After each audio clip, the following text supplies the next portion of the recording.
is accepted moisture level in the basement? I don't think there's like an accepted level. If there's moisture, there's moisture. We're not touching every inch of every wall with a moisture meter. We may use a thermal gun to check and see some of the areas that are of concern. We oftentimes find ourselves in environments where work was done. People finished out a basement. People did a flip and they made additional square footage down in the basement. People closed off maybe a garage and made it into a living space. They've had furnaces and water heaters down there and they were vented out and it was a kind of a utilitarian space and now it's a living space, but now all that stuff's adjacent to a bedroom or something like that. Or people have made them into bedrooms and they're not egress oriented, which means people can't get out in the case of a fire or even get in the case of a fire. Moisture to me, if I see any moisture, I want to know, is it having an adverse effect on the house or the structure or whatever it is? Well, any finished material should not have any moisture on it.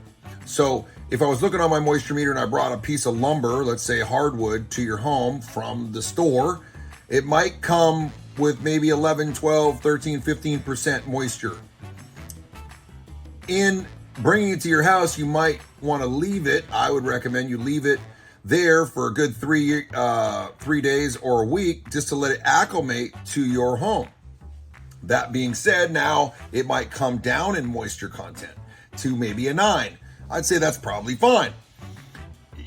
Looking at the concrete and checking the moisture content in the concrete, I don't know. I'm sure there's guys that probably have their opinions on it, but for me, I'd say that's not what we're there to do. We're there to look and see if we've got any water intrusion.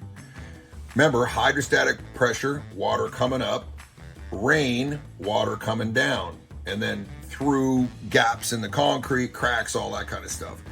And then did they take the proper measures? Do they have treated plate down there? And do they have a nervous straw or a vapor barrier between that in the way that they framed it?